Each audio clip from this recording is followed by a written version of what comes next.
अंधेरा कमरा, सन्नाटा, सिर्फ एक आईना।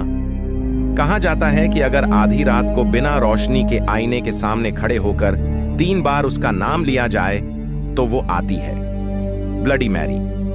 ये कोई कहानी नहीं, ये एक ऐसा नाम है जिससे बच्चों के खेल शुरू होते हैं और डर के साथ खत्म। अमेरिका से लेकर यूरोप तक हॉस्टल्स, स्कूल वॉशरूम्स और पुराने घरों में एक ही चेतावनी सुनाई देती है, आईने के सामने उसका नाम मत लेना।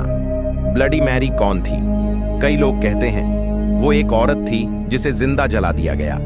कुछ मानते हैं वो एक रानी थी जिसने खून से भरे शीशों में अपनी जवानी देखी, और कुछ का दावा है कि वो कभी इंसान थी ही नहीं। आईना सिर्फ चेहरा नहीं दिखाता, कहते हैं वो एक दरवाजा है, एक ऐसी दुनिया का जहां आत्माएं कैद होती हैं, और ब्लडी मैरी उसी दरवाजे के पीछे खड़ी है, बस किसी के बुलाने का इंतजार करती हुई। कमरा बंद, लाइट बंद, आईने के सामने अकेलापन। Bloody Mary, Bloody Mary, Bloody Mary.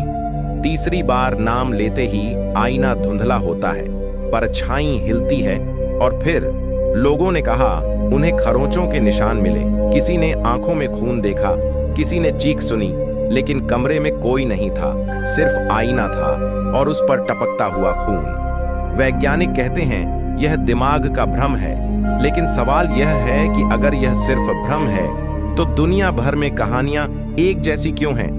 एक ही नाम, एक ही आईना और एक ही डर। शायद ब्लडी मैरी कोई आत्मा नहीं, बल्कि हमारा डर है, या फिर वो सच में मौजूद है और अभी भी इंतजार कर रही है कि कोई उसे फिर से बुलाए।